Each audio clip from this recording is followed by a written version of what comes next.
श्री अरहंत सदा मंगलमय, मुक्ति मार्ग का करे प्रकाश। मंगलमय श्री सिद्ध प्रभु जो निज स्वरूप में करे विलास। श्री अरहंत सदा मंगलमय, मुक्ति मार्ग का करे प्रकाश। मंगलमय श्री सिद्ध प्रभु जो निज स्वरूप में करे विलास। शुद्धात्म के मंगल साधक, साधु पुरुष की सदा शरण हो।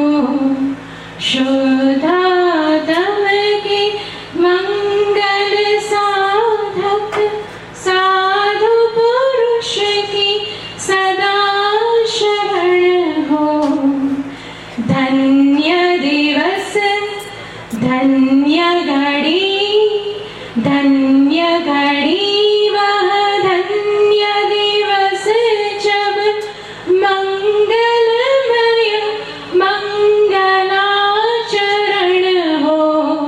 धन्य घड़ी वह धन्य दिवस जब मंगलमय मंगलाचरण हो। मंगलमय चैतन्य स्वरों में परिणति की मंगलमय लय हो। पुण्य पाप की दुखमय ज्वाला निज आश्रय से त्वरित विलय हो। मंगलमय मंगलमय देव शास्त्र गुरु को वंदन कर, मोती मधु का वरित वरण हो। धन्य घड़ी वह धन्य दिवस जब मंगलमय मंगलाचरण हो। मंगलमय पांचों कल्याणक मंगल जिनका जीवन है। मंगलमय वाणी सुखकारी, शाश्वत सुख की भाव्य सदन है। मंगलमय मंगल मंगलमय मंगल मंगलमय सतधर्म तीर्थ का करता कि मुझको सदा शरण हो। धन्य दिवस वह धन्य दिवस, धन्य घड़ी वह धन्य घड़ी, धन्य घड़ी वह धन्य दिवस। मंगलमय मंगलाचरण हो। धन्य दर्शन ज्ञान चरणमय, मुक्ति मार्ग मंगलदायक है। सर्व पाप मल काशय करके शाश्वत सुख का बहुत बढ़त है। मंगल गुण पर्याय निश्चय, धन्य राज की सदा शरण हो। धन्य घड़ी वह धन्य दिवस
पहली शंका।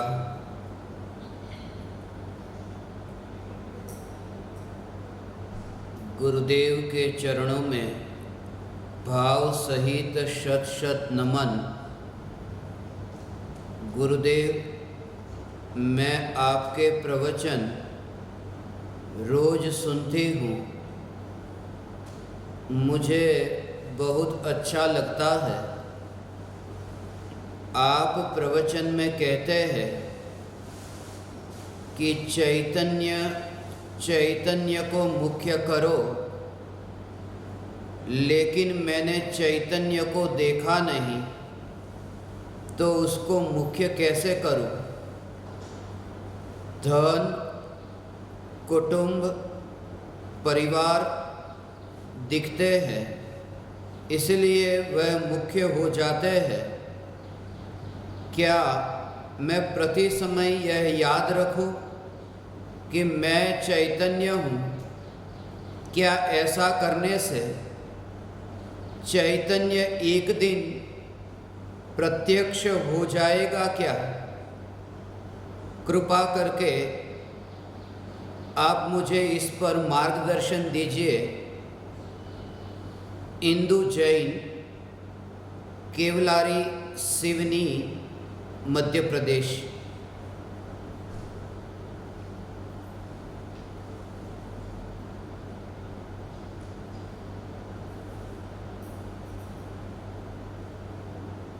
चैतन्य स्वभावी भगवान आत्मा अनादि अनंत शुद्ध चैतन्य मात्र है, ज्ञान मात्र है। मैं शुद्ध चैतन्य मात्र, ज्ञान मात्र भगवान आत्मा हूँ। प्रति समय यह जागृति बनी रहे, इस जागृति का नाम धर्म है। चैतन्य तत्व की स्व संवेदन प्रत्यक्ष निर्विकल्प अनुभूति होते ही यह जागृति प्रकट होती है। त्रिकाल जागृत चैतन्य तत्व के आश्रय से पर्याय में जागृति प्रकट होती है। चैतन्य तत्व के आश्रय से, चैतन्य तत्व के दर्शन से ऐसी एक अपूर्व दशा प्रकट होती है कि जो पहले शंका होती थी वह शंका ही बदल जाती है। अनुभूति से पूर्व ये पूछा है कि चैतन्य को देखा नहीं, धन, कुटुंब, परिवार ही दिखते हैं, चैतन्य तो दिखाई ही नहीं देता। आत्मा की अनुभूति होने के बाद ये बाजी बिल्कुल पलट जाती है। फिर तुम ये कहते हो कि चैतन्य ही दिखाई देता है, चैतन्य के अतिरिक्त और कुछ भी नहीं दिखाई देता। फिर तुम्हारी चैतन्य तत्व की अस्थि की मस्ती ऐसी होती है कि चैतन्य के दर्शन में तो चैतन्य का दर्शन होता है, जहां चैतन्य नहीं, ऐसे पर पदार्थ और प्रभावों के ज्ञान में जानने में आने के काल में भी चैतन्य का दर्शन होता है। चैतन्य का दर्शन आज तक इसलिए नहीं हुआ, वही पुरानी वृत्ति, वही पुराने संस्कार, वही पुरानी आदतें और मान्यता जो अनादि से जो जाना था, पर पदार्थों को जाना था, पर पदार्थों को खोजा था। खोज ही पर की थी और पर की खोज के लिए जो उपाय, उन्हीं उपायों से स्वरूप को खोजना चाहा। पर को जाना था इंद्रियों के निमित्त से, इंद्रियों के माध्यम से, और चैतन्य परमात्मा को भी खोजना चाहा इंद्रियों से, मगर चैतन्य परमात्मा इंद्रियों से खोजा नहीं जा सकता। वही पुरानी आदत थी, ऐसे पुराने संस्कार थे, और अज्ञान अवस्था में यह हालत भी ऐसी ही है। बाहर की खोज की आदत है, बाहर की खोज की वृत्ति की मलिनता ऐसी है कि परमात्मा को भी खोजने के लिए जाता है तो बाहर की ओर जाता है, और परमात्मा मिलता नहीं, क्योंकि परमात्मा बाहर की ओर नहीं। ये जो हमारी इंद्रियां है, ये शरीर, ये पांचों इंद्रियों का जो समूह, ऐसा ये शरीर, ये पांचों इंद्रियां बाहर की ओर फैलती है। हाथ फैलते हैं बाहर की ओर, हमारी आंखें खुलती है तो बाहर की ओर, कान भी खुले हैं तो बाहर की ओर। ये इंद्रियां बाहर की ओर है, ये बाहर की ओर फैलती है, और हमें बाहर की ओर जो इंद्रियां फैल रही है उन्हीं पदार्थों का अनुभव है। यहां तक कि हम जो जीवन जीते हैं, ये सांसें लेते हैं, ये हवा भी बाहर से आती है। हम भोजन करते हैं, भोजन भी बाहर से आता है। हम पानी पीते हैं, पानी भी बाहर से आता है। हमें सूरज का ताप मिलता है, वह भी बाहर से आता है। यहां तक कि कभी कभी आकुल व्याकुल होते हैं, दुखी होते हैं, हम प्रेमी की खोज में बाहर की ओर ही जाते हैं। प्रेमी भी मिलता है बाहर की ओर, और यही कारण है कि हमने परमात्मा को भी बाहर की ओर खोजना चाहा, मगर वो बाहर की ओर मिल ही नहीं सकता, क्योंकि वो बाहर की ओर नहीं। बाहर की ओर सब कुछ है सिवाय के परमात्मा।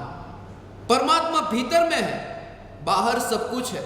स्वयं के अतिरिक्त जो कुछ भी है वो सब बाहर की ओर है, और ये वृत्ति अनादि की, इस वजह से परमात्मा अंतर में, भीतर में जाकर न देखने की वजह से अनुभव में न आया। जब कभी ये इच्छा भी हुई कि मैं परमात्मा को जानूं, तब भी ये खोज बाहर की ही रही, क्योंकि वो संस्कार ऐसे थे। इसलिए जब मैं उन लोगों को देखता हूं जो परमात्मा की खोज करने जाते हैं, पाना है परमात्मा को, दर्शन करना है परमात्मा के, मगर फिर भी बाहर की ओर। इसलिए हमने मंदिर भी जो बनाए हैं वो बाहर की ओर। मंदिर में परमात्मा को खोजना चाहा। हमने तीर्थ भी बनाए हैं तो बाहर की ओर, फिर वह सम्मेद शिखर हो या गिरनार हो। हमारे मंदिर, हमारे तीर्थ, ये सब बाहर की ओर है, और आज तक हमारा धर्म बाहर की खोज से ही हुआ, और धर्म न हो सका। अधर्म के नाम पर धर्म की भ्रांति ऐसे ही बनी रही। इसलिए आपको जो आज ये शंका हुई कि चैतन्य को अब तक देखा नहीं, मैं प्रत्येक सत्संग में ये कहता हूं, चैतन्य चैतन्य को मुख्य करो, लेकिन मैंने चैतन्य को देखा ही नहीं, देखा नहीं है, उसे निराश मत होना, क्योंकि यही देखने का एकमात्र उपाय है जो तुम अभी कर रहे हो। सत्संग ही एकमात्र उपाय है उस सत्य की अनुभूति के लिए, जो अभी तुम्हारा ये सत्संग का कार्य हो रहा है। अभी ये जो परम कृपालु देव और पूज्य गुरुदेव श्री कांजी स्वामी के योग में जो तुम बैठे हो, इस सत्संग में जो तुम बैठे हो, यही तो एकमात्र उपाय है। जलती हुई ज्योति के संपर्क में रह करके अपनी ज्योति प्रज्वलित हो, ज्योत से ज्योत जले, यही एकमात्र उपाय है। सत्संग के अतिरिक्त और दूसरा कोई उपाय नहीं। सिर्फ इतना कि जब सत्संग में बैठे तब उस बात पर जोर न दे कि मुझे तो परमात्मा आज तक दिखाई नहीं दिया। जब अनुभूति होती है परमात्मा ही परमात्मा है, ऐसी सम्यक दृष्टि, इसी का नाम सम्यक दर्शन है। परमात्मा दिखाई नहीं देता, धन, कुटुंब, परिवार, ये सब दिखाई देते हैं। सीधी सी बात है, हमें वह दिखाई देता है मगर एक बात सदा याद रहे, जो आंखों से दिखाई देता है वो मूल्यवान नहीं हो सकता। जो बाहर की ओर दिखाई देता है उससे अधिक मूल्यवान ऐसा कोई है जो भीतर में है।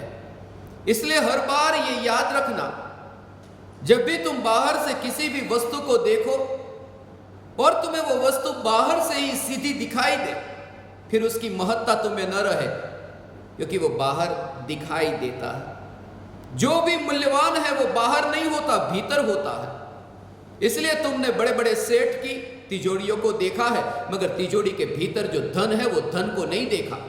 तिजोरी महत्वपूर्ण नहीं है, वो धन महत्वपूर्ण है। जो भी महत्वपूर्ण होता है वो भीतर होता है, बाहर नहीं होता। वो बाहर दिखाई ही नहीं दे सकता। कोई व्यक्ति रोता है, हमें आंसू उनकी आंखों से बहते हुए दिखाई देते हैं, आंसू दिखाई देते हैं, मगर वो दर्द है, वो दर्द हमें दिखाई नहीं देता। वो आंसू के पीछे, वो आंखों के पीछे वो छुपा है। वो आंसू इतने महत्वपूर्ण नहीं है, वो दर्द है, वो उसका महत्वपूर्ण है। जो भी बाहर में दिखाई देता है वो महत्वपूर्ण नहीं है, जो भीतर में छुपा है महत्व उसका है। आज तुम्हें ये जो जिज्ञासा हुई कि ये सब बाहर में हमें दिखाई देता है, जब भी तुम्हारा जोर बाहर की ओर होगा तुम्हें बाहर का दिखाई देगा, मगर उस समय भी ज्ञानी का यह जोर बाहर की ओर नहीं। जब भी देखते हैं दुनिया में लोगों को मिलते हैं, जैसे तुमने पूछा कुटुंब परिवार, ये सब बाहर में दिखते हैं, मगर बाहर में दिखने वाले ये कुटुंब परिवारजन जो बाहर में दिखते हैं। लड़की लड़के को देखने जाती है, बाहर क्या दिखता है? लड़की को लड़का जब दिखता है तब बाहर में क्या दिखता है? वस्त्र दिखता है। लड़की के भी वस्त्र दिखते हैं, लड़के के भी वस्त्र दिखते हैं। जो भी बाहर में दिखाई देता है हमें महत्व उसका नहीं है। होगा 2-5 हजार रुपये के कोई कपड़े खरीद लिए हो, मगर हम उसे नहीं देखते। लड़की बिल्कुल काली हो और वस्त्र बिल्कुल सफेद पहने हो तो भी पसंद नहीं करते, और कभी कभी काले वस्त्र वाली लड़की हो मगर उसका रंग गोरा हो, लड़के को पसंद आती है। बाहर जो दिखाई देता है उसका महत्व नहीं, भीतर क्या है, भीतर को हमने आज तक देखा है। इसलिए तुम्हें यह नहीं सिखाना पड़ेगा कि तुम भीतर की ओर देखो, तुम भीतर की ओर देखने के अनुभवी हो। सिर्फ तुम्हें यह पता नहीं कि भीतर जो है वह क्या है, और महिमा वो भीतर की, बाहर में न देख कर के भीतर में देखना। ये वस्त्र बाहर की और जो दिखाई दे रहा है भीतर उसकी महिमा है। देह वस्त्र है, देह रूपी वस्त्र बाहर में दिखाई देता है। इस वस्त्र के पीछे जो परमात्मा है वो परमात्मा हमें दिखाई नहीं देता। यहां जो भी महत्वपूर्ण है वो बाहर में दिखाई देगा, ऐसा अज्ञानी का भ्रम है। मगर ज्ञानी ये देखते जो भी बाहर दिखाई देता है उसका महत्व नहीं होगा, मगर उतना नहीं जितना भीतर का वस्त्र है। 2000 के 5000 के ये वस्त्र है, मगर उस वस्त्र का उतना महत्व नहीं, उस वस्त्र का उतना महत्व नहीं। अभी है, अभी गया। ये देह रूपी वस्त्र भी ज्ञानी की दृष्टि में ऐसा ही है। जो भी बाहर दिखता है उसका उतना महत्व नहीं जो भीतर है। इसलिए परमात्मा दिखाई नहीं देता, नहीं दिखाई देता। ये महिमावान है। बाहर में जो दिखाई देता है, तुमने सुना है निश्चय व्यवहार, व्यवहार बाहर में दिखाई देता है, निश्चय बाहर में दिखाई नहीं देता। और महिमा निश्चय की, व्यवहार की नहीं। कहते हैं ना, निश्चय प्रकट हुए बिना व्यवहार व्यवहार नहीं। व्यवहार तो बाहर में दिखाई देता है। 28 मूलगुण का पालन वो बाहर में दिखाई देता है। 3 कषाय चौकड़ी के अभाव पूर्वक प्रकट हुई वितराग परिणति वो बाहर में नहीं दिखाई देती। जो भी महत्वपूर्ण होगा वो बाहर में नहीं दिखाई देगा, और जो भी बाहर में दिखाई देगा उसकी तुम्हें महिमा नहीं होगी। और यात्रा तुम्हारी यहीं से ही शुरू होती है, यदि तुम इस सत्य को, स्वरूप को समझो तो। इसलिए निश्चय व्यवहार के प्रकरण में मैंने बहुत बार यह स्पष्ट किया। दुकान पर जो देखते हो, केला खरीद कर लाए, छिलका है वो बाहर में दिखाई देता है, केला बाहर में दिखाई नहीं देता। और हम जानते हैं हम अभी भोजन करेंगे, ग्रहण करेंगे तो भीतर जो है उसे ही ग्रहण करेंगे। बाहर का छिलका तो अभी कचरा पेटी के डिब्बे में होगा। जो भी बाहर दिखाई देता है वो उतना मूल्यवान नहीं, वो भीतर, क्योंकि रस उसका चखना है, भीतर की महिमा हो। बादाम का जो छिलका है वो भी बाहर की ओर दिखता है, मगर भीतर जो बादाम है वो दिखाई नहीं देती। जो भी महत्वपूर्ण है वो भीतर है।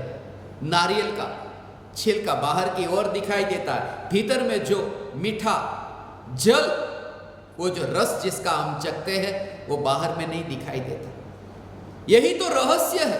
धर्म अर्थात कुछ भी नहीं, जो भीतर में है उसे देखने वाली दृष्टि, उस दृष्टि का नाम सम्यक दृष्टि है। दूर से देखोगे तो यह समझ में न आएगा, नजदीक जाकर के देखो तो अनुभव होगा। दूर से देखते हो सिर्फ गाड़ी ही दिखाई देती है, नजदीक जाकर के देखो तो ड्राइवर भी दिखाई देगा। दूर से ड्राइवर नहीं दिखाई देता, दूर से देखोगे तुम्हें देह रूपी गाड़ी दिखाई देगी, भीतर जो चैतन्य ड्राइवर वो दिखाई नहीं देगा, वो जो चलाने वाला।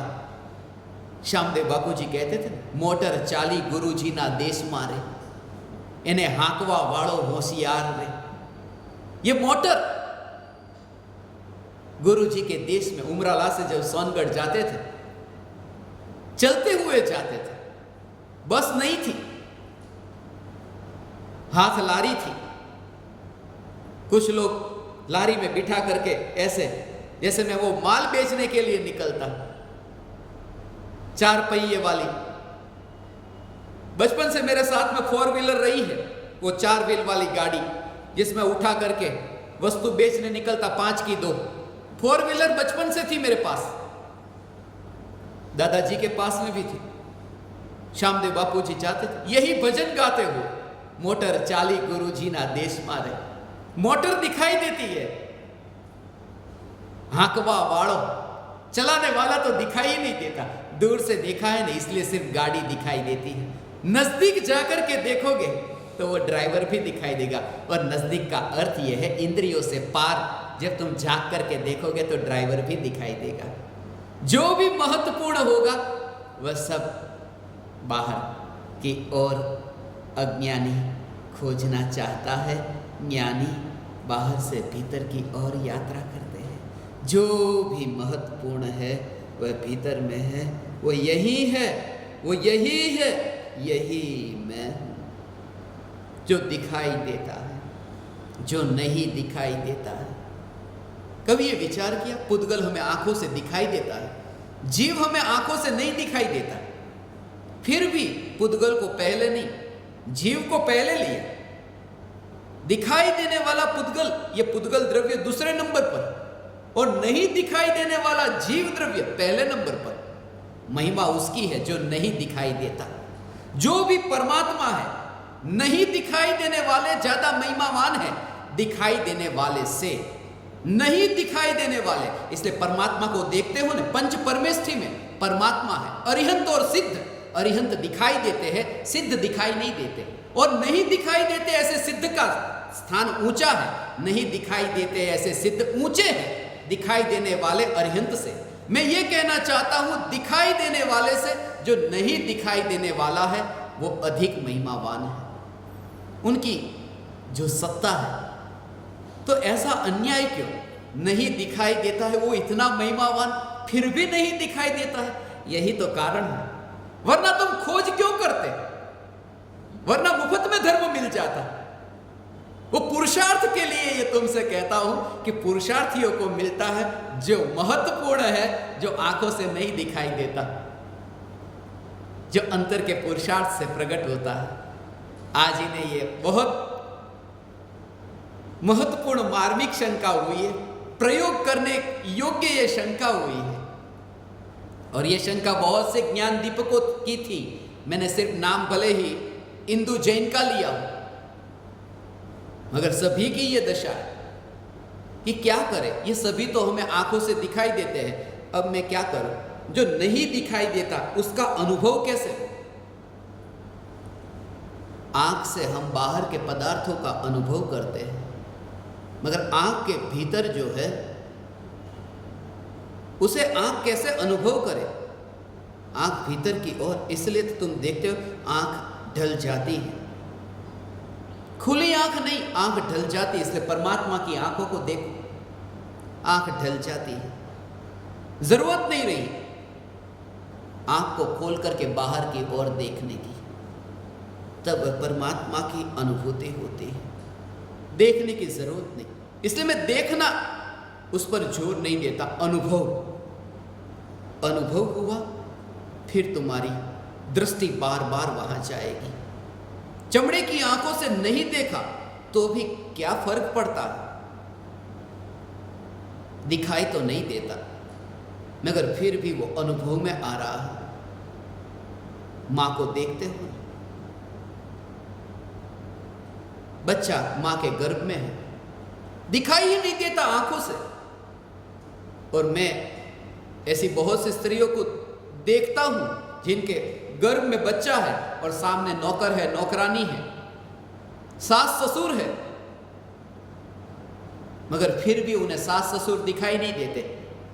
वो हाथ घुमाते रहते पेट पर, मेरा बेटा, जो दिखाई ही नहीं देता। महिमा के लिए देखना जरूरी नहीं है, सिर्फ उन्हें यह अनुभव है कि भीतर में बच्चा है, बस। यह अनुभव, आंखों से देखना यह जरूरी नहीं है। आंखों से देखा ही नहीं, जैसे ही डॉक्टर के पास गए, डॉक्टर ने कहा आप मां बनने वाली है, बस देखा ही नहीं। फिर भी वो खुशी जो हुई है बिना देखे। परमात्मा को यदि आंखों से देखना चाहो, अनंत काल तक न देख सकोगे, सिर्फ अनुभव हो सकता है। और उस अनुभूति तक पहुंचने से पहले तो ये विचार चले, मैं उसकी खोज करूं जो मुझे ये चमड़े की आंखों से नहीं दिखाई देता। जो भी बाहर में दिखाई देता है उसकी ही महिमा अज्ञानी को आती है। पेड़ को देखते हो, पेड़ कितना महिमावान लगता है, कितना ऊंचा ऊंचा पेड़,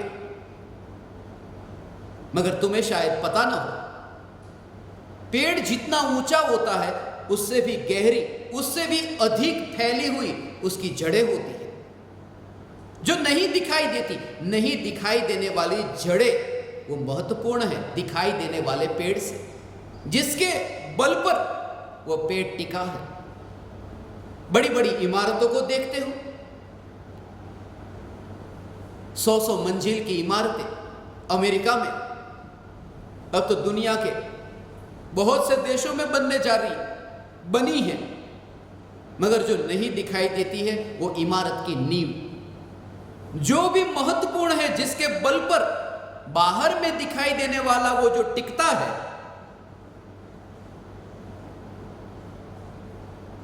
वो नहीं दिखाई देने वाला महत्वपूर्ण है।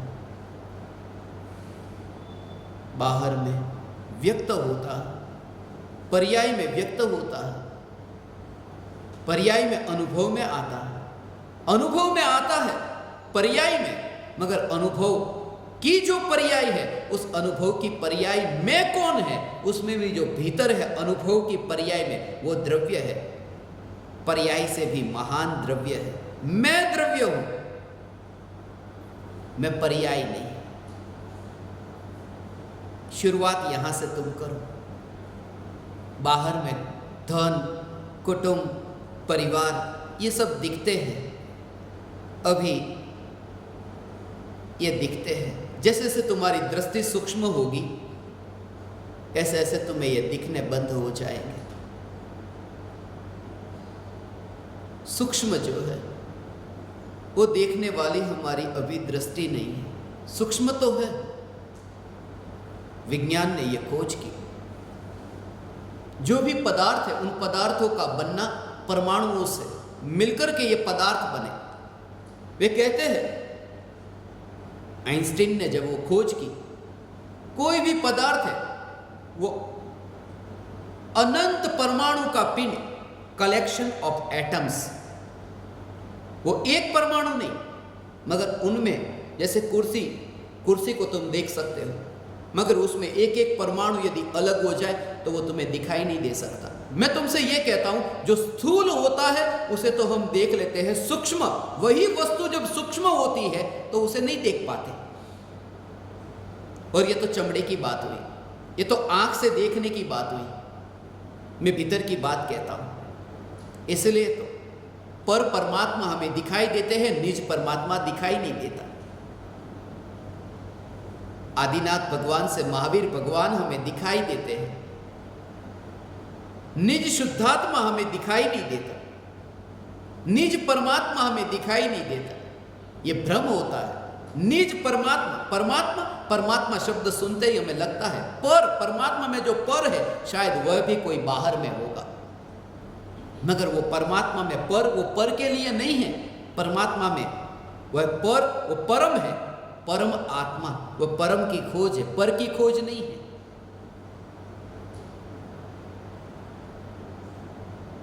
पूछा है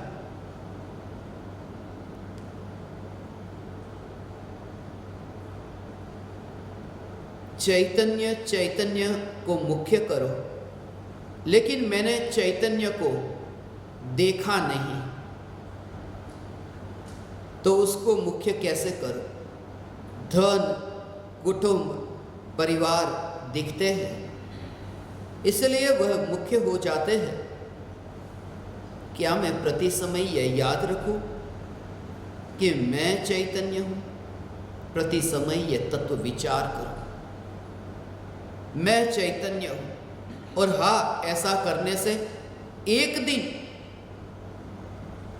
चैतन्य तत्व प्रत्यक्ष हो जाएगा। आज सुनकर के तुम्हें ये जो हा का भाव आता है, यदि ये पुकार सुनकर के तुम्हारे भीतर में एक पल के लिए भी ऐसा भाव आता है कि बात तो कुछ ऐसी हो सकती है, बस अभी तो तुमने शुरुआत की, इंद्रियों से शुरुआत की, सुनकर के शुरुआत की, पढ़कर के शुरुआत की, मगर शुरुआत जब तुम करते हो तब तुम्हारे अंतर में जो हा, उसे कहते हैं, गुरुदेव कहते थे, हकार तो आवे, हकार, हा, बात ऐसी ही है। फिर भी अधूरापन है, उससे कम में तुम राजी मत होना। तुम यहां सम्राट होने के लिए हो, तुम यहां परमात्मा होने के लिए हो, थोड़ा भी कम उसमें राजी मत होना। प्रत्येक पर्याय में परिपूर्णता का रस चखने के लिए हो, मगर शुरुआत यहां से होती है। फिर एक एक समय की पर्याय का परिणमन होगा। अनुभूति होते ही एक पर्याय, दूसरी पर्याय, तीसरी पर्याय, ऐसे काल के बहते ही, ये पर्याय के परिणमित होते ही प्रति समय प्रत्येक पर्याय में तुम्हें परमात्मा का दर्शन होगा। पर्याय अलग अलग है, एक एक समय की पर्याय स्वतंत्र है, मगर उससे तुम्हें कोई फर्क न पड़ेगा। वही पूर्णता की अनुभूति, वही पूर्णता की जागृति। बहुत से झील हो, सरोवर हो, पहले सरोवर में जो चांद, पूर्णिमा का चांद, आज का दिन भी पूर्णिमा का कहता हूं, 15 तारीख पूर्णिमा का दिन,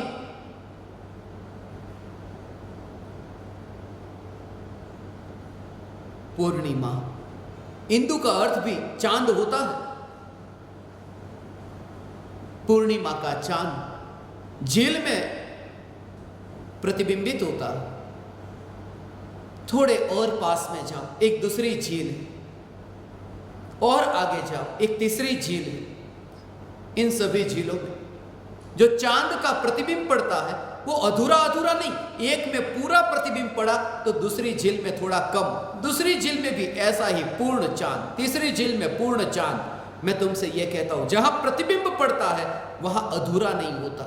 ऐसे ही पहले समय की पर्याय में पूर्ण त्रिकाली भगवान आत्मा, फिर वो पर्याय का व्यय हुआ, दूसरी पर्याय उत्पन्न हुई कि फिर वही पूर्ण त्रिकाली ध्रुव भगवान। ऐसी अनंत काल की पर्याय में ज्ञानी की मस्ती ऐसी होती है कि मैं पूर्ण, मैं पूर्ण, मैं पूर्ण, मैं पूर्ण, ऐसी पूर्णता की यात्रा होती है।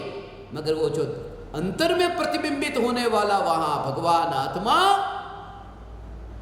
बस दृष्टि का जोर वहां है। प्रतिबिंब झील में पड़ा, मगर झील में जो प्रतिबिंब पड़ा उस चांद की ओर जोर नहीं।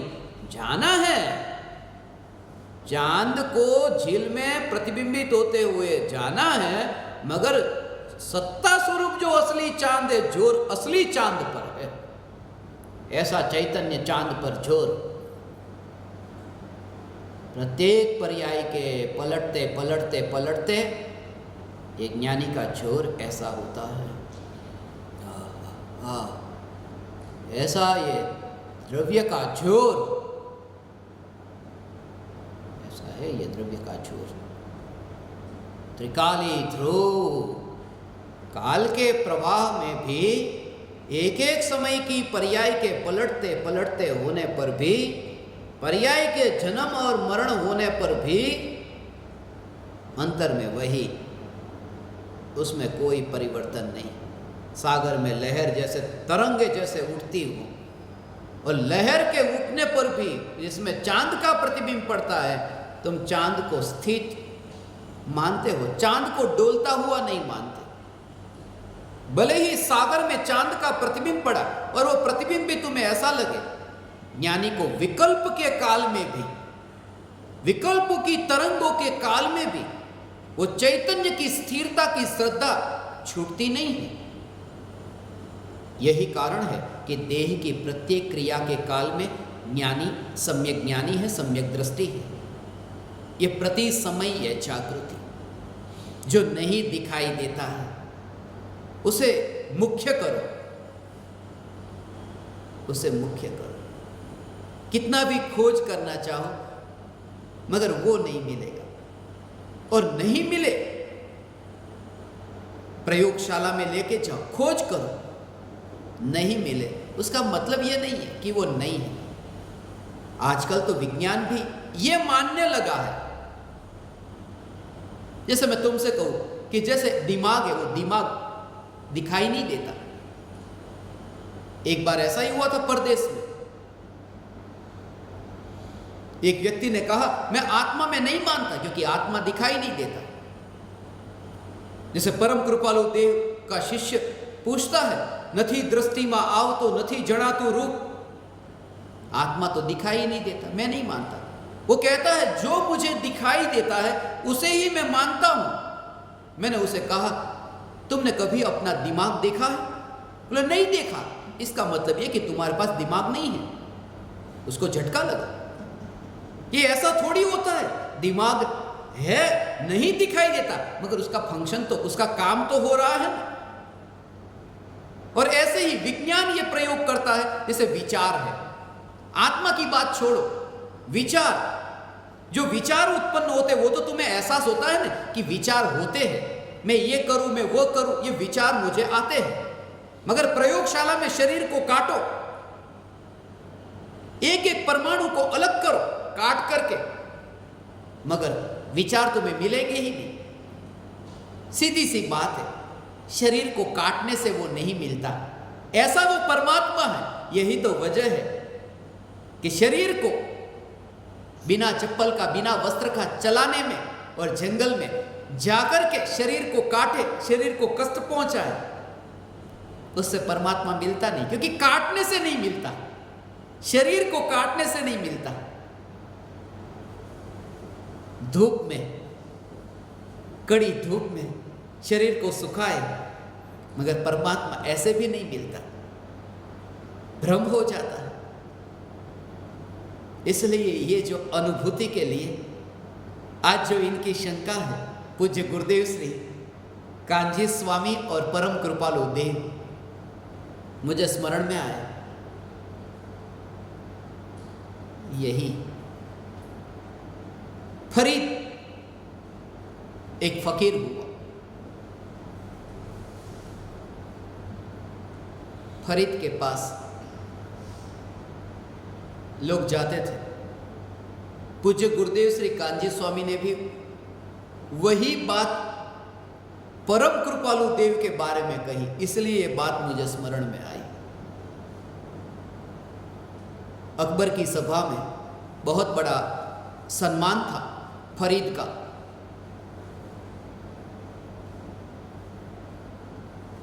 जाता था, अकबर से उसकी अक्सर मुलाकात होती थी। अकबर को बहुत मान था।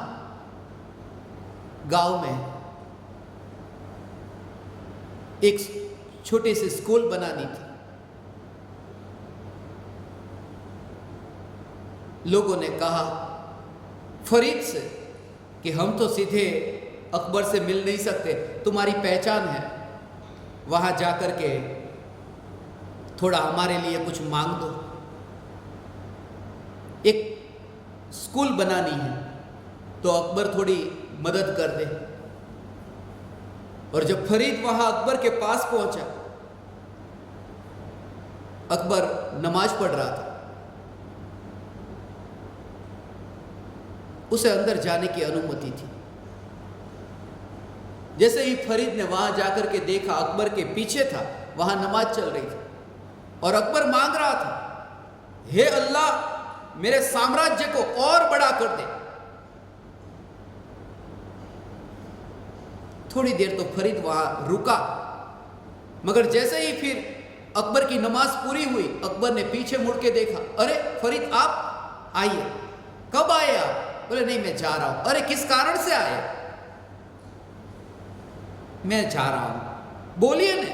अरे मैं आया था यहां सम्राट से मिलने, मगर यहां तो भिखारी बैठा है,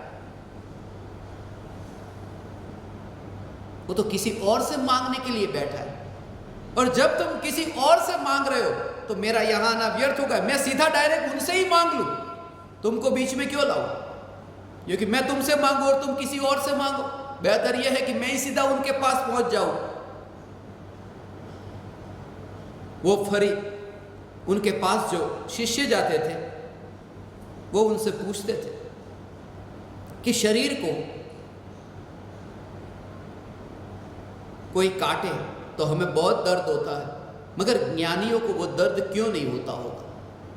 ज्ञानियों को ऐसी पीड़ा वेदना क्यों नहीं होती? वो कहते एक नारियल लेके आओ। बोले हम आपसे प्रश्न पूछ रहे, जवाब मांग रहे, आप नारियल लाने के लिए भेज रहे। नारियल लाओ, उसमें ही तुम्हारा उत्तर है। गीला नारियल था, गीला जो नारियल होता है उसको वहां पर मंगवाया, उसके अंदर जो छिलका और अंदर की नारियल का गोला अभी वो वहां पर चिपका हुआ है। जैसा भी तुम उसको नीचे से उसको फोड़ोगे, तोड़ोगे, दोनों एक साथ में टूट जाएंगे। फिर उसने कहा सूखा नारियल ला, तो सूखा नारियल है, उसको तोड़ा तो ऊपर का भाग वो छिलका वो निकला, अंदर का गोला उसे तो कुछ भी नहीं, सूख गया था, अलग हो गया था। पूज्य गुरुदेव श्री कृपालु देव के बारे में ये कहते थे, नारियल का गोला जैसे नारियल में रह करके अलग हो जाता है। ज्ञानी की वह दशा है। दुनिया को दिखाई देता है वो गोला नारियल के भीतर है, मगर वो अलग होकर के है, वो नहीं दिखाई देता, वो अनुभव का विषय है। शुरुआत हुई, ऐसा भेद तुम्हें हो, नारियल का गोला और भीतर नारियल की खोल और नारियल की वो जो गिरी, इन दोनों के बीच में भेद विज्ञान। आगे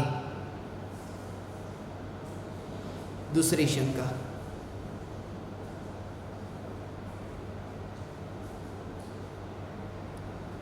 पूजनीय गुरुदेव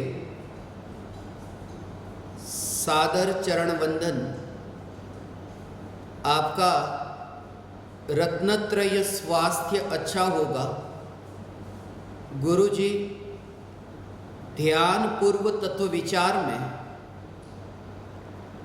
चिंतन कैसे करना, जो शब्दों या वाक्यों के बीच में गैप आती है, उस समय आपकी बोली हुई लाइन को अंदर में दोहराना। इस दौरान विकल्प भी आते हैं, कृपया समाधान करने की कृपा करेंगे जी। ज्ञान दीपक कमलेश अंजड़।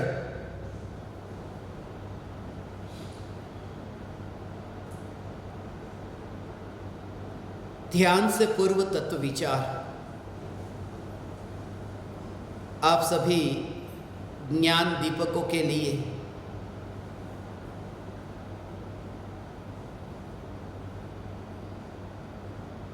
ये जो नित्य क्रम बनाया है, प्रत्यक्ष और परोक्ष ज्ञान दीपकों के लिए 15 मिनट और 5 मिनट के लिए, उन वाक्यों को जब आप सुनते हैं उस समय वो शब्द सिर्फ तुम्हारे लिए उंगली का इशारा है।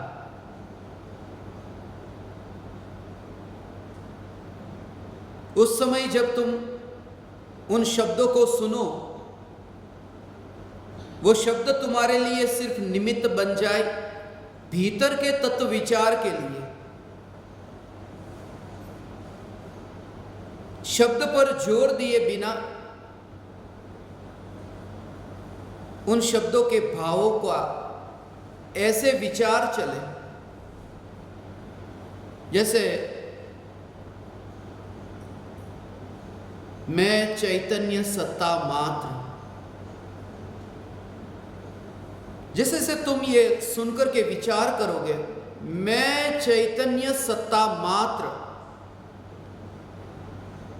उस विचार से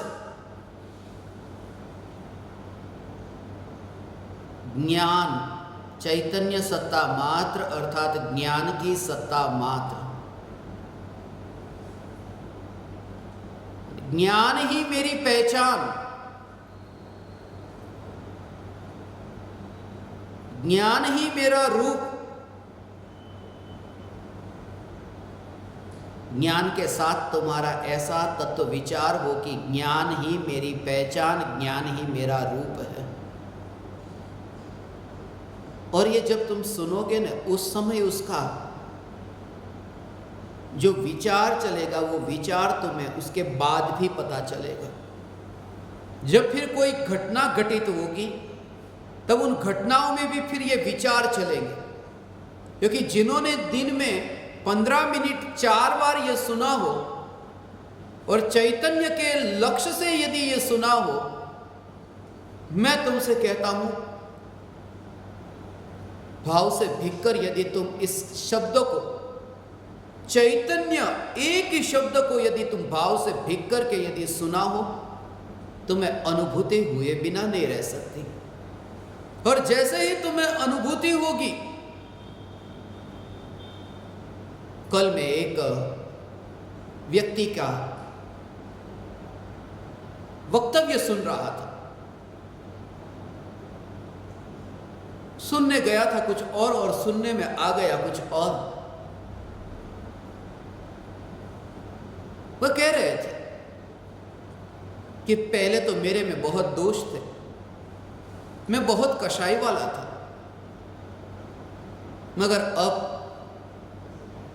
मैं स्वयं देखता हूं कि मुझ में अब पहले जैसे दोष नहीं रहे, और मैं ही नहीं, मेरे आसपास जो लोग हैं वह भी ये जानते हैं कि मैं पहले जैसा नहीं रहा। इसलिए यदि पूछना है कि तुम्हारे में धर्म कैसा प्रकट हुआ है, तो तुम नहीं बता सकते, दूसरा है वो बताएगा कि तुम कितने धार्मिक हुए। क्योंकि बाहर जो लोग जिनके आसपास तुम रहते हो वो बता देंगे कि अब इसमें कितना धर्म प्रकट हुआ। वो ये कह रहे थे कि जब मेरे में धर्म नहीं था तब किसी ने नहीं कहा, अब मेरे में धर्म प्रकट हुआ और बाहर के सब लोगों ने भी कहा है कि देखो पहले जैसे आप अब नहीं रहे, अब दिखाई भी देता है पहले जैसे आप नहीं रहे। ये बहुत बड़ा धोखा है, भ्रम है, ये हो ही नहीं सकता। कोई पराया तुम्हें नाप नहीं सकता, ये सिद्धांत समझो। इसलिए पराया तुम्हारे ज्ञानी और अज्ञानी की मोहर लगाए, ये बात ही बिल्कुल झूठी है। और तुम्हारी मान्यता ऐसी है कि बाहर में दिखाई देता है ये ज्ञानी, इसी वजह से तो तुमने धोखा खाया है। इसी वजह से तो तुमने द्रव्यलिंगी मिथ्या दृष्टि मुनिराज को तुमने भावलिंगी संत मान लिया, क्योंकि वो बाहर में दिखाई देता था। यही तो कारण है कि सम्यक दृष्टि भरत चक्रवर्ती को तुम ज्ञानी मानने को तैयार नहीं, क्योंकि बाहर में दिखता नहीं है कि स्वरूपाचरण चारित्र उनके भीतर में प्रकट है। एक बात हमेशा याद रखना कमलेश, कि जब तुम ये तत्व विचार करोगे और उसका जो परिणाम आएगा, वो परिणाम तुम्हारे भीतर में पता चलेगा। उस परिणाम को बाहर में किसी से उम्मीद भी मत रखना कि कोई तुम्हें बताए कि ये पलट गया। ये उम्मीद भी मत रखना कि कोई तुम्हें मोहर लगाए कि तुम अब ज्ञानी हो गए। सिर्फ तुम अनुभव करना, तुम निश्चिंत कितने हुए, तुम विकल्पों की जाल से कैसे मुक्त हो रहे हो। तुम्हें उन विकल्पों की जाल में भी तुम्हें ज्ञान की स्पर्शना कैसी होती है, ये तुम भीतर में ही देखना। दो शब्दों के बीच में तुम्हें सोचने का ये जो अवसर मिला है, उसमें भी भाव को ग्रहण करने के लिए जो शब्द बोले गए, उन शब्दों का भाव क्या है, उन भावों को समझने के लिए ये अवकाश मिला है। ये तुम्हें अवकाश दिया इसलिए कि शब्द ही शब्द कुछ भी नहीं, शब्द के बीच में जो देखते हो, अनुभव करते हो, उसमें बहुत कुछ घटित हो सकता है।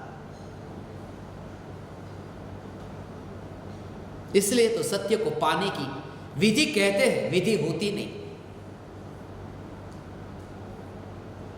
इसलिए तो आग को छूने की विधि नहीं होती। छू लिया आग को कि गर्म का अनुभव हुआ, कहीं किताब में पढ़ा नहीं था। अनुभूति ऐसी है,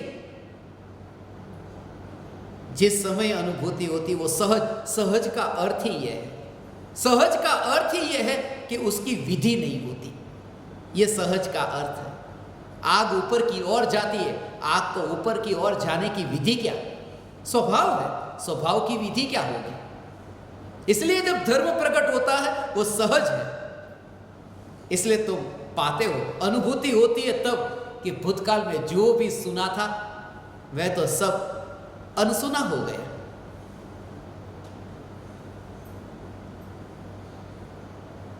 इसलिए तो शब्दों से जो अनुभव में नहीं आता, धर्म प्रकट होता है तब तुम ये जानते हो जो शब्द मैंने ध्यान से पूर्व तत्व विचार में सुने थे, उन शब्दों का इस अनुभूति में तो कहीं पर भी प्रवेश नहीं। त्रिकाली ध्रुव में नहीं, अनुभूति की पर्याय में प्रवेश नहीं। द्रव्य में तो नहीं, पर्याय में भी प्रवेश नहीं। ऐसी द्रव्य की सत्ता, उस सत्ता का जोर। शब्द सुने थे बहुत, वो बीच का जो अवकाश है वो तुम्हें एहसास कराने के लिए कि दो शब्दों के बीच में जो ये अवकाश है, वो अवकाश तुम्हें मौन की याद दिलाए कि अनुभूति होती है तब शब्द नहीं होते, क्योंकि अनुभूति तो मौन की अवस्था में होती है। दो शब्दों के बीच में जो मौन है, उस मौन को तुम समझना। कोई विरला तुम्हारे जैसा इस सत्य को समझे। सिर्फ ये शब्द तुम्हें एक प्यास जगाने के लिए, और कुछ भी नहीं। भोजन की चर्चा से भूख न मिटेगी, सिर्फ तुम्हारी भूख थोड़ी ऐसी बढ़े, ऐसी में भूख बढ़ाओ चर्चा करके। रसगुल्ले बहुत मीठे हैं, ये पकवान, उसके गुणगान गा करके तुम्हें ऐसी अंदर से क्षुधा बढ़े, अमृत की पुकार करूं ऐसी कि तुम्हारी ऐसी तृषा बढ़े, पिपासा बढ़े, और होगा। मगर सिर्फ इतना याद रहे कि रोटी की चर्चा करने से तुम्हें भूख ना मिटेगी, ये बात तुम मत भूलना। जब तुम ये सुनते हो मैं परमात्मा हूं, उससे तुम असंतुष्ट होना। इसमें मैं संतुष्ट नहीं, कुछ और है। तीसरी शंका,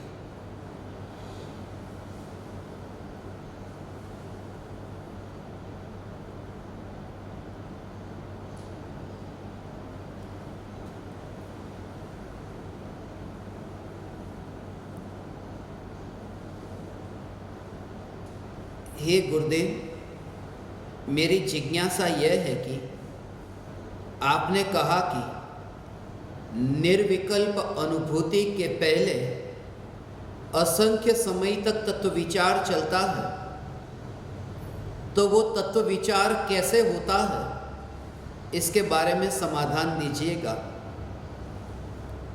चंद्राबेन भिलाई।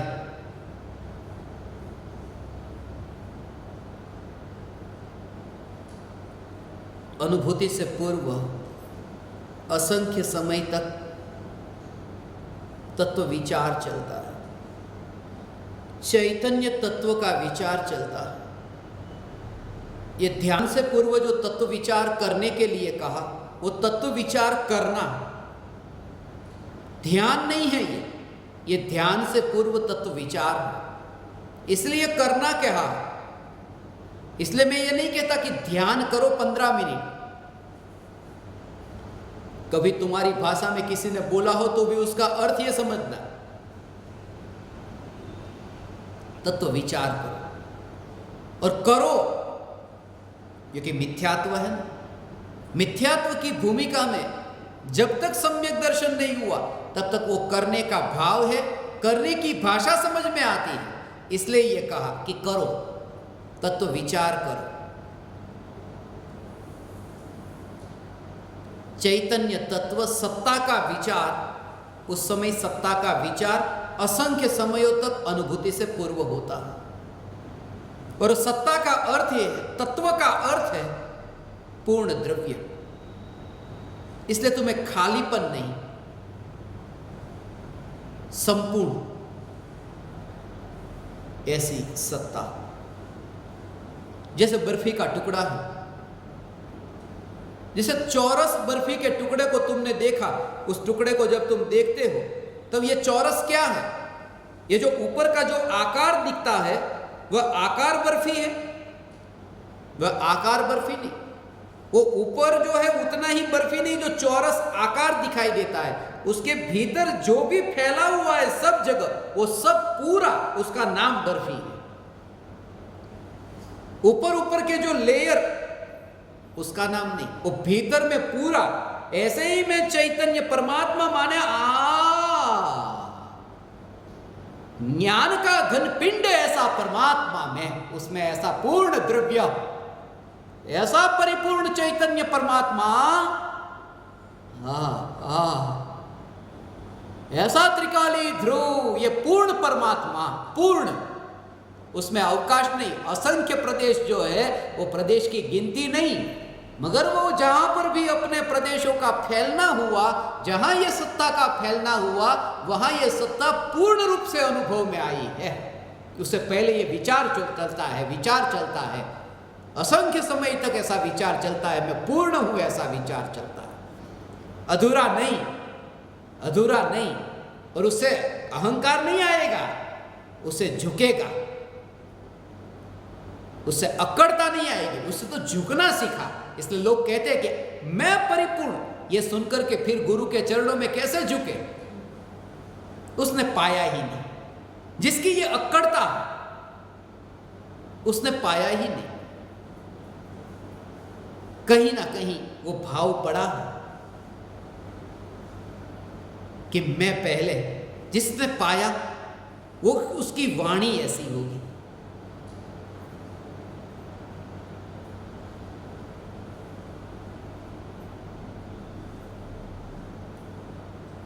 अहो अहो श्री सदगुरु करुणा सिंधु अपार, आप पामर पर प्रभु करे अहो अहो उपकार। अकर्तावाद का सिद्धांत जिनकी श्रद्धा में आया, उनकी ये वाणी,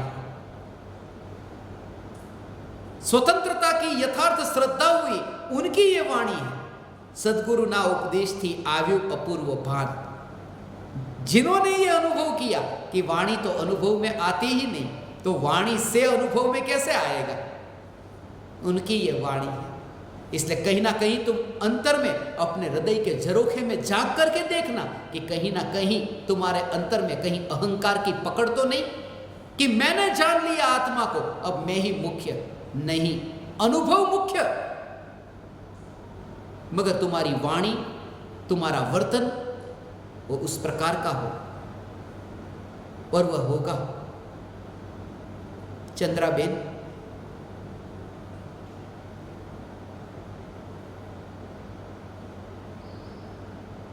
पूर्ण का विचार आगे इन्होंने ही पूछा है। आप सत्संग में कहते हो कि संसार से जो इतना थक गया हो कि अब उसे आत्मा के सिवाय कुछ भी नहीं चाहिए, उसको ही आत्मा मिलता है, तो यहाँ जिज्ञासा यह है कि यहाँ पर संसार किसको कहते हैं, संसार का स्वरूप क्या है, समाधान देना।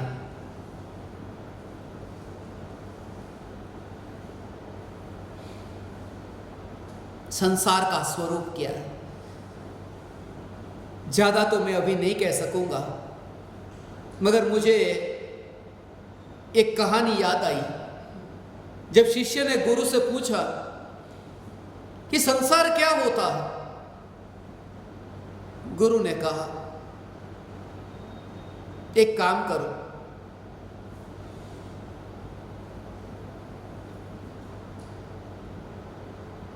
भीख मांग करके आओ, भिक्षा मांग करके आओ। भिक्षा पात्र दे दिया और जाओ। जिनके पास तुम सीखने जाओ ना, वहां ऐसी कसौटी होगी, कुछ पाने जाओ तो वहां ऐसी कसौटी होगी। और गुरजीफ बहुत कसौटी करता।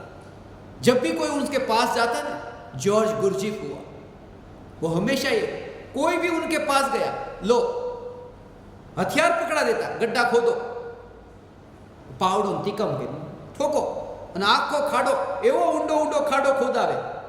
अब इतना गड्ढा ऊंडा, इतना गहरा, अब कि क्या करेंगे पता नहीं, ये कब्र बनाने वाले हैं कि क्या करेंगे। और इतना मिट्टी को बाहर निकालते निकालते एक दिन पूरा बीता, दूसरा दिन बीता, एक सप्ताह लगता। और फिर कहते अब जितनी भी मिट्टी बाहर निकाली उसको अंदर डालो। निकालने में तो लोग निकाल देते, मगर फिर अंदर डालने की बात आती त्यारे पछी पित्तो जाए। तब फिर खोपड़ी जाती कि ये क्या, कुछ काम नहीं था तो ये काम कराया। और ऐसे कुछ विरले जिन्होंने मिट्टी भी ऐसे ही डाल दी, फिर उन्होंने कहते आइए अब बैठिए, मैं अब आपको दो बात कहता हूं। वो सिर्फ बहाना था। कुछ सीखने के लिए कहीं बैठे हो ना, मैं ज्ञान दीपकों की ऐसी कसौटी करूंगा। और की है कुछ ज्ञान दीपकों की कसौटी करने के बाद में उनका चेहरा ही नहीं देखा।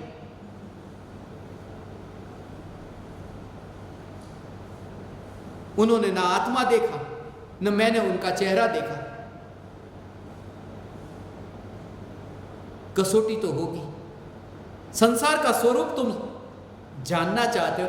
उस शिष्य को भी गुरु ने कहा जाओ भिक्षा मांग करके आओ। जहां जहां गया लोगों ने कहा अरे हाथ काम करते हैं ना, भीख मांगते हो। तुमने भी ऐसा बहुत बार किया होगा। सोच है क्या है, तो क्या है वो पात्र लेके खड़ा है, क्या है पूछते हो क्या है।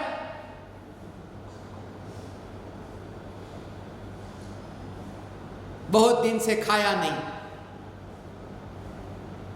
तुरंत ही धार्मिक हो जाते हो।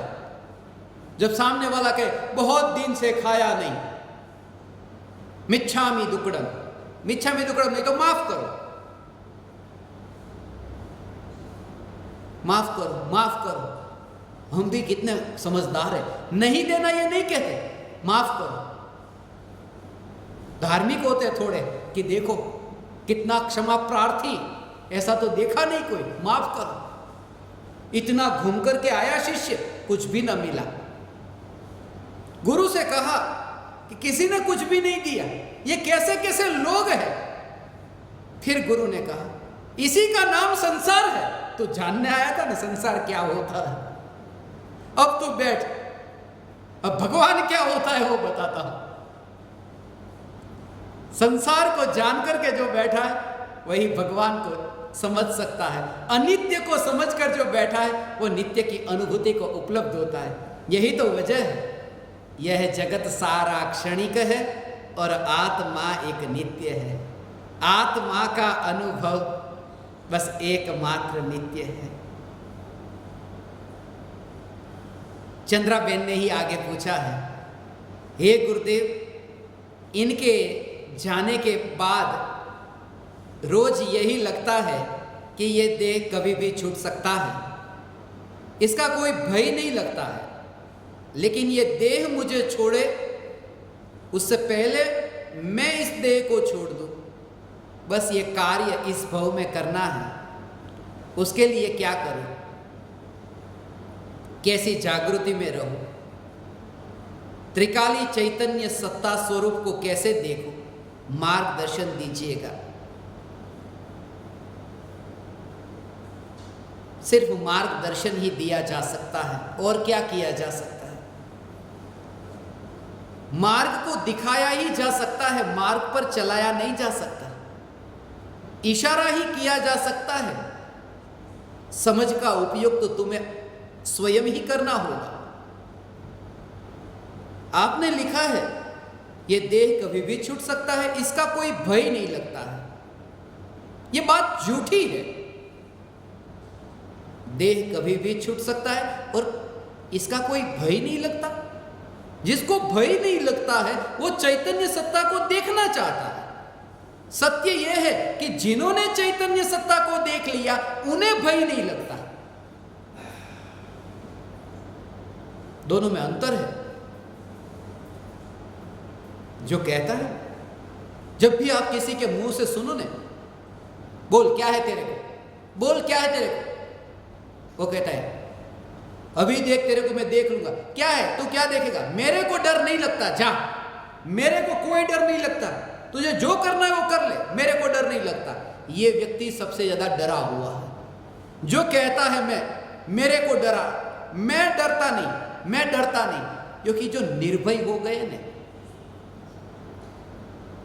वो अनुभूति के होने पर ही निर्भय होते, वरना सप्त भयों से रहित, मरण के भय से मुक्त सम्यक दृष्टि ही क्यों होते। ये प्रमाण है। जोश जोश में ये मत कहना कि मुझे तो डर ही नहीं लगता, मौत आ जाए तो आ जाए। वो जोश में होने वाला धर्म भी जोशीला होगा। मुझे घटना अभिस्मरण में आई। एक व्यक्ति ने अपनी पत्नी को गुस्से में ही मार डाला और एक कुएं में फेंक दिया। फिर बहुत पछतावा हुआ, अरे मैंने ये क्या कर दिया। किसी गुरु के पास गया, कहा कि मैंने अपनी पत्नी को मार डाला, कुएं में फेंक दिया, आप कुछ करो। धर्म ही एकमात्र उपाय है, गुरु ने कहा। इसने तुरंत ही, वहां पर ही गुरु थे, वो दिगंबर थे, इसने भी अपने कपड़े फटाफट उतार करके फेंक दिए। जैसे ही गुस्से में पत्नी को फेंका था, ऐसे ही जोश जोश में कपड़े को फेंके। जो क्रोध में पाप कर सकता है वो जोश में दीक्षा ले सकता है, मगर वो दीक्षा भी जोशीली होगी।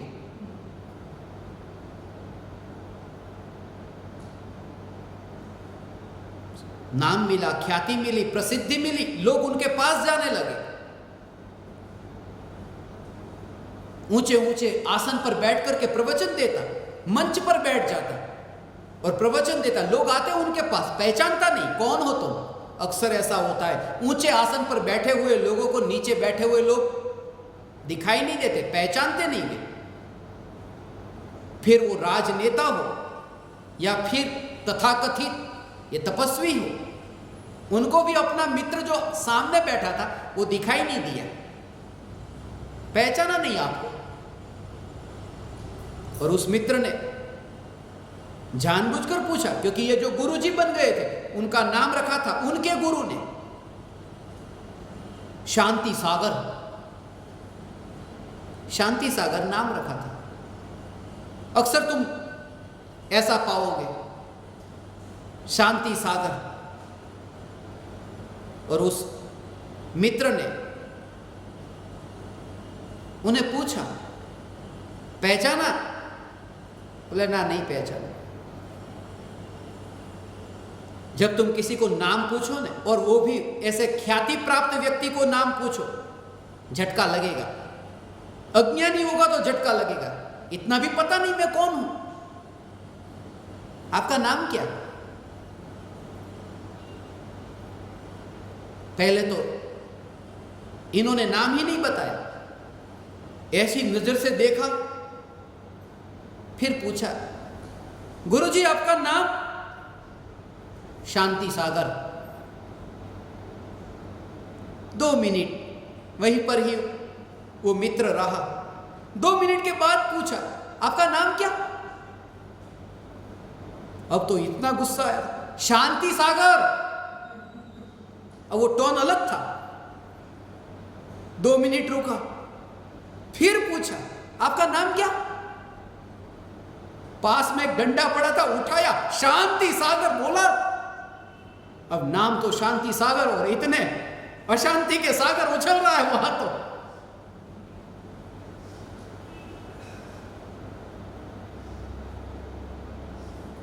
ये मत कहना मुझे भय नहीं लगता, मुझे अब भय नहीं लगता। भय तो लगता है, मिथ्यात्व है, भय लगता है। एक परमाणु भी यदि शरीर से अलग हो और अपनी सत्ता न रहे, ऐसी मान्यता हो, भय तो लगता है। मगर फिर भी देह छूटने से पहले मैं ही देह को छोड़ दूं, ये जो भाव जगा। थोड़े दिन पहले ही अनेकांतवादी की शंका थी, तब मैंने कहा था,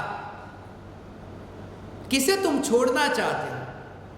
उन्होंने जब पूछा था, पृथ्वी के परमाणु पृथ्वी को सौंप सको,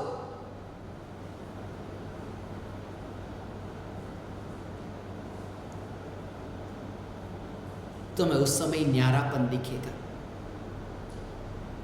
निर्भय वह होता है, देह में मोह नहीं रहा वो निर्भय। ऐसा नहीं, भय के जो परिणाम है, वो परिणाम जिस चैतन्य स्वरूप में ही नहीं, निर्भय कैसे हुआ? भय तो होता है, 9 कषाय है। मुनिराजों को भी भय होता है। 4 कषाय और 9 कषाय, 9 कषाय अंत में कहा, भय तो होगा। भय का स्वरूप अलग अलग होगा, मगर वह भय तो होगा। फिर निर्भय क्यों ज्ञानी? इसलिए क्योंकि जिस स्वरूप की अनुभूति हुई वो स्वरूप भय स्वरूप नहीं है, वो चैतन्य स्वरूप है। ऐसा भेद विज्ञान होने से ज्ञानी को भय के काल में भी निर्भय दशा है। देह होने पर देहाती, भय होने पर भी निर्भय। अंतिम शंका,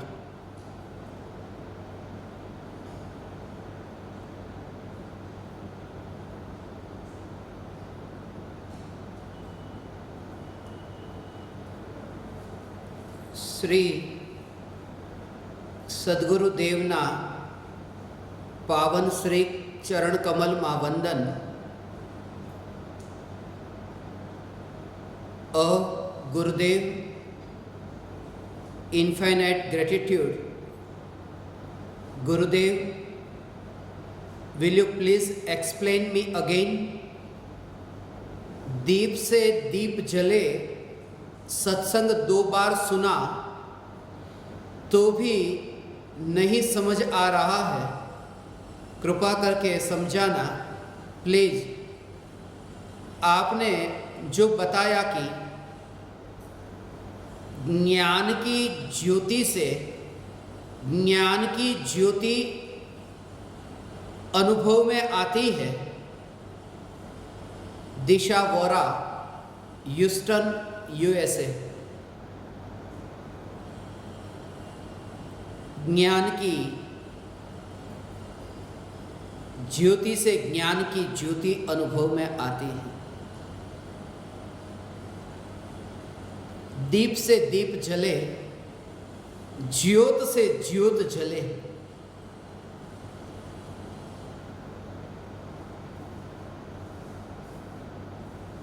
जो प्रज्वलित दीपक, जिस दीपक की ज्योति से दीपक की ज्योति के संपर्क में रहने वाले अन्य पर पदार्थ प्रकाशित होते हैं, ऐसे ही दीपक की ज्योति से ज्योति प्रकाशित होती है। और यह दीपक की ज्योति ऐसी कि जो प्रकट होने के बाद अनंत काल तक नहीं छूटती।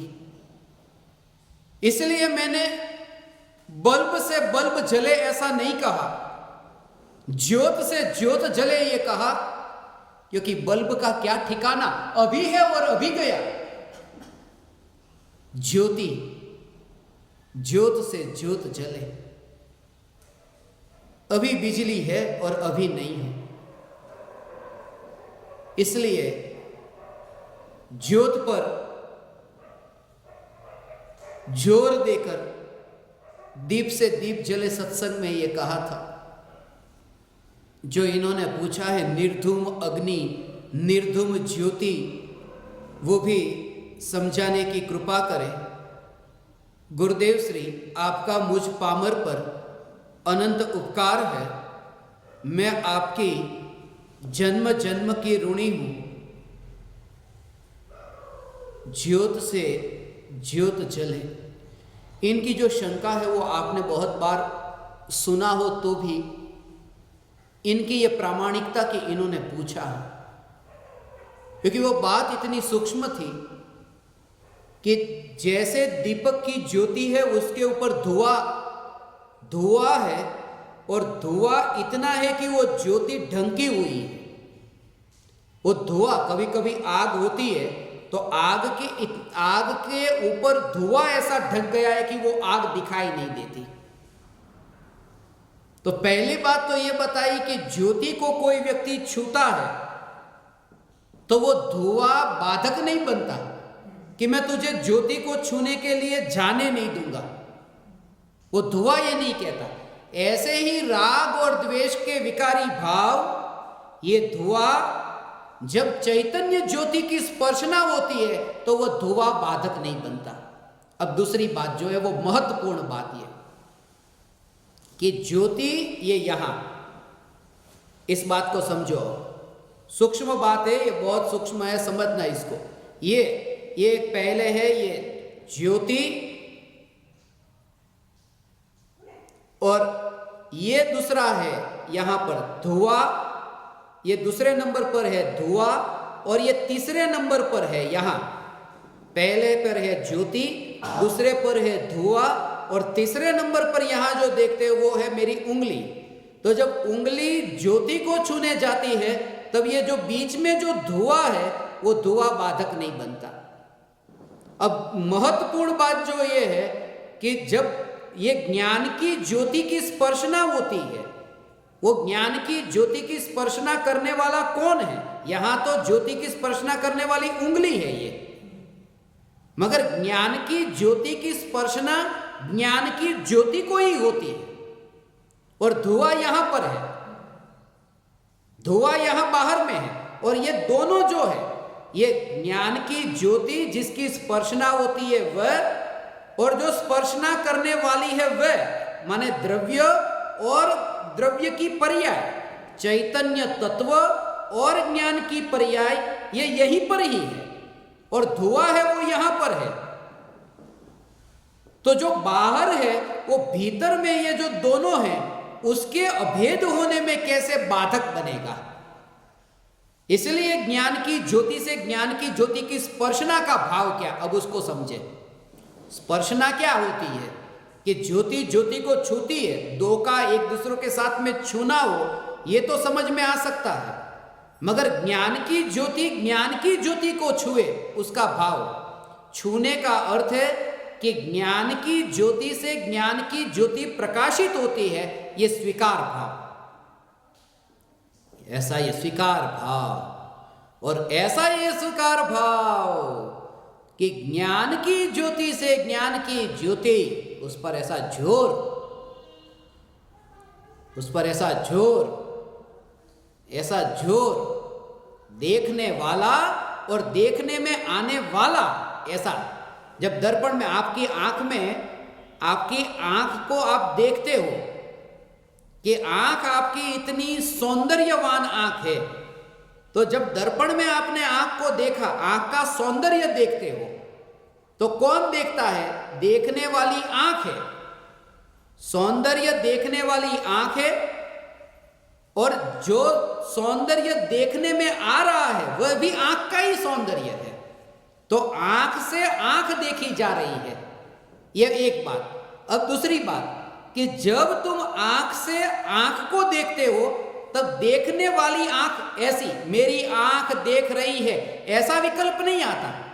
तुम्हें वो सौंदर्य ऐसा कि देखो कितनी सुंदर आंख है, माने वो जो ऑब्जेक्ट बना है, आंख का ऑब्जेक्ट, वो आंख ऑब्जेक्ट भी है और सब्जेक्ट भी है, वो देखने वाली भी है और देखने में आने वाली भी है, मगर वो जो सब्जेक्ट वाला जो है उस पर इतना जोर नहीं है। हमारा जोर है वो ऑब्जेक्ट पर जोर है कि देखो ये क्या।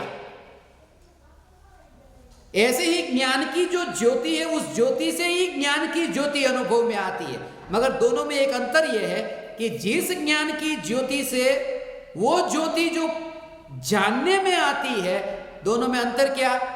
कि जानने में आती है जो, वह है नित्य ज्योति, जो जानने में आ रही है वह नित्य ज्योति, और जिससे जानने में आती है वो वर्तमान की एक समय की ज्ञान की पर्याय रूप ज्योति। एक समय की ज्ञान की पर्याय रूप ज्योति में वो त्रिकाली ध्रुव भगवान आत्मा जानने में आता है। ऐसा यहां तो क्या होता है कि ज्योति से ज्योति प्रकाशित होती है, तो वो ज्योति प्रकाशित करने वाली भी वो उस समय है, और उससे जो प्रकाशित होने वाली है वो भी उस समय ही है। यहां तो प्रकाशित होने वाला जो चैतन्य है, वो जो ज्ञान ज्योति त्रिकाल, वो तो सदा काल रहने वाली है, वो त्रिकाल ज्योति है। एक समय की ज्ञान की ज्योति से त्रिकाल ज्ञान ज्योति ये प्रकाशित होती है, ये इसका भाव है। ज्योति से ज्योति, ये ज्योत से ज्योत जलती है, ज्योत से ज्योत जले, ज्योत से ज्योत जले, दीप से दीप जले, ज्योत से ज्योत जले। ये एक भीतर की, उसका मतलब क्या, उसका भाव थोड़ा और समझो कि एक है जलता हुआ दिया, एक नहीं जलता हुआ दिया। तो जो नहीं जलता हुआ दिया भी वो जल जाता है, उसकी स्पर्शना होते ही, जलते हुए दिए की स्पर्शना होते ही नहीं जलता हुआ दिया जल जाता है। माने पहले से तो वहां पर थी ना, वो ज्योति पहले थी वहां, और उसकी स्पर्शना हुई कि वह भी दूसरी ज्योति भी जली है। तो यहां कोई पराये के पास में जाना नहीं है। जब यह कहा कि सदगुरु के जलते हुए दीपक के योग में रहकर शिष्य का दीपक भी जलता है, उसका भाव क्या है? वो तो बाहर की बात है। भीतर की बात यह है कि त्रिकाल जो प्रकाशित ऐसी चैतन्य ज्योति वो पहले से ही जल रही है। वो जलता हुआ दीपक, वो त्रिकाल ऐसी चैतन्य ज्योति, और एक समय की पर्याय जहां ज्योति अभी प्रकट नहीं हुई अर्थात सम्यक ज्ञान की ज्योति प्रकट नहीं हुई। जब एक समय की पर्याय त्रिकाल चैतन्य ज्योति का आश्रय लेती है, तब वह भी प्रज्वलित होती है। इसलिए ज्ञान के दीपक का प्रज्वलन जो कहा ना, वो पर्याय की मुख्यता से है। इसलिए ज्ञानी को जब पर्याय में ज्ञान का दीपक प्रज्वलित होता है, तब श्रद्धा ये होती है कि मैं त्रिकाल प्रज्वलित हूं, मगर त्रिकाल प्रज्वलित का दर्शन भी वर्तमान में प्रकट होने वाली ज्योति से ही हुआ है। एक समय की पर्याय, क्योंकि द्रव्य तो भूतकाल में भी था, वो क्यों नहीं दिखाई दिया? वो वर्तमान की पर्याय में वो दिखाई दिया कि मैं त्रिकाल ज्योति। ऐसा ज्योत से ज्योत जले का स्वरूप है भगवान, ऐसा ये चैतन्य स्वरूप। ये सब ज्ञान दीपक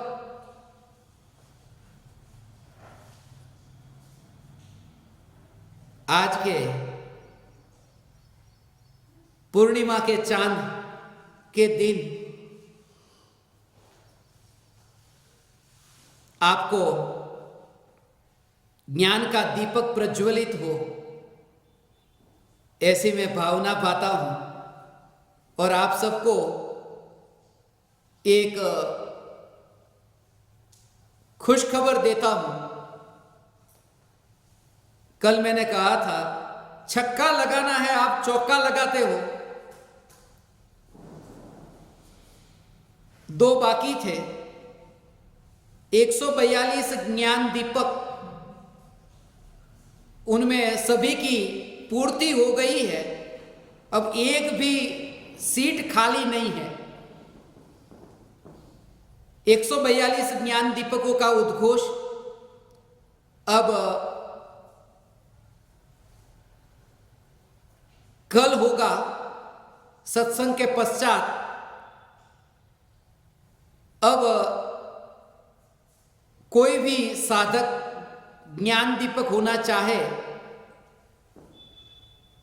तो उनके लिए कल कह रहे थे यहां जो ज्ञान दीपक है, एक ज्ञान दीपक ने दूसरे ज्ञान दीपक को पूछा कि अब किसी के नाम आएंगे तो क्या कहेंगे? बोले कुछ नहीं, इतना कह देंगे, कृपया इंतजार कीजिए, आप कतार में हैं। अभी 142 से ज्यादा ज्ञान दीपकों के साथ मैं अपने जीवन में नहीं बैठूंगा, ये मेरी जो प्रतिज्ञा है। अब बस वही दिन शुरू होने जा रहे हैं। 142 प्रत्यक्ष ज्ञान दीपकों के संग अब जो सत्संग होगा वह सत्संग अपूर्व भावना पाता। उस सत्संग के दौरान आपका असली सत्संग हो। कुछ बातें मुझे जो कहनी थी प्रत्यक्ष ज्ञान दीपकों के लिए, जो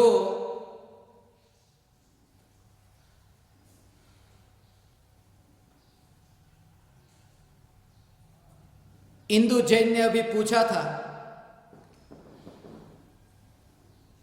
कि ये सब धन, कुटुंब, परिवार, ये सब तो प्रत्यक्ष में देखते हैं,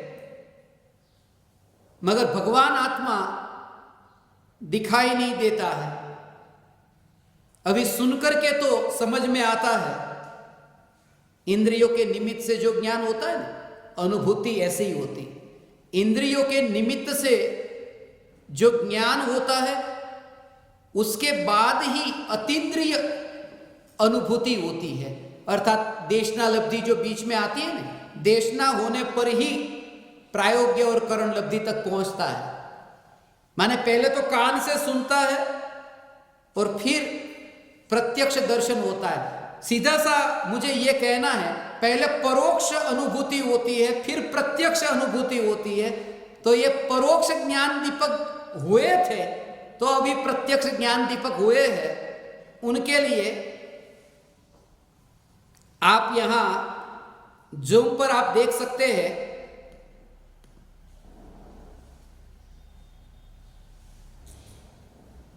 ये ज्ञान दीपकों के नंबर आप यहां पर लिस्ट में जैसे देखते हैं, उन्होंने जैसे 001, फिर उसके बाद में आपका नाम और आपके शहर का नाम, ऐसे ही 002, 003, 004, 005, 006, जो भी आपके ज्ञान दीपक का नंबर होगा वो आपको अपने जूम के डिस्प्ले नेम में ये आपको नंबर डालना होगा। डिस्प्ले नेम में आगे आपका ज्ञान दीपक का नंबर, उसके बाद में आपका पूरा नाम और नीचे जो बॉक्स होगा, ऊपर और नीचे 2 जगह पर होगा, तो ऊपर नंबर आएगा, नंबर के साथ में आपका पूरा नाम और नीचे के बॉक्स में आपके शहर का नाम, ऐसा पूरा यहाँ पर मुझे दिखाई देगा, जिससे आपकी जो अटेंडेंस लगेगी 180 दिन की, वो नंबर से ही हमको यहाँ पता चल जाएगा इसलिए जो ऑर्डर से नंबर आ जाएंगे 1 से लेकर के 142 तक, इसलिए आज ही आप सब ये जिनको अपने ज्ञान दीपकों का नंबर पता है उनके लिए, और नहीं पता उनको आज हम एक दोपहर में 3 बजे से लेकर आपका संपर्क करेंगे। जो भारत में रहते हैं और प्रदेश में रहते हैं उनके लिए उनके समय अनुसार सुबह, तो सभी से बात करते हम उनको ये बताएंगे आपका ज्ञान दीपक का नंबर क्या है, और कल आपको वहाँ पर किस प्रकार से ये आपके जूम आईडी में वो सेव करना है अपने नाम को। तो इस प्रकार से 142 प्रत्यक्ष ज्ञान दीपकों के लिए ये यहाँ पर जूम पर रेगुलर प्रत्यक्ष सत्संग होगा। और कल मैं आपको यह भी एक बता दूंगा, जो आपको साधना का रिपोर्ट कार्ड आपको भेजा है उसमें आपको कैसे वो रिपोर्ट लिखना है वो भी आपको वहाँ पर बता दिया जाएगा।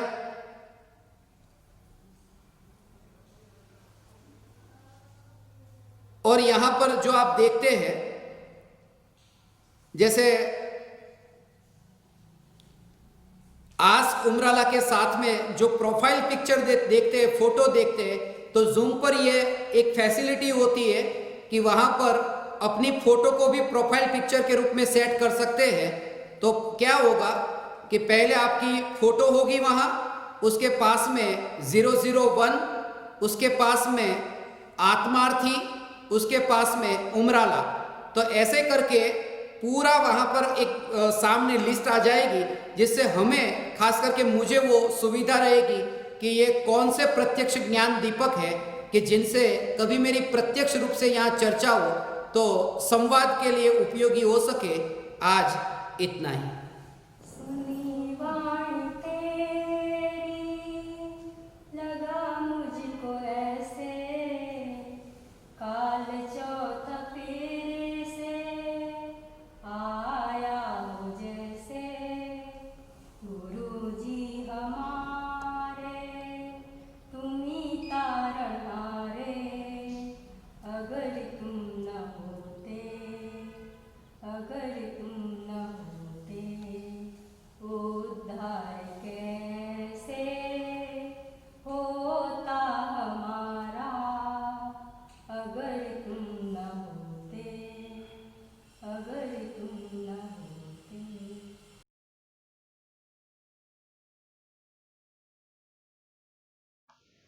મળે અજવાળું તારા દીવાથી, મળે અજવાળું તારા દીવાથી, હું મને ભાળું તારા દીવાથી, મળે અજવાળું તારા દીવાથી, હું મને ભાળું તારા દીવાથી, મળે દ્રષ્ટિ દિશા અને મંઝિલ, મળે દ્રષ્ટિ દિશા અને મંઝિલ, સાંપડે કૃપાળુ તારા દીવાથી, સાંપડે કૃપાળુ તારા દીવાથી, હું મને ભાળું તારા દીવાથી, પ્રભુ તારું નામ જપું, પ્રભુ તારું નામ જપું, મોહને ગાળું તારા દીવાથી, મોહને ગાળું તારા દીવાથી, હું મને ભાળું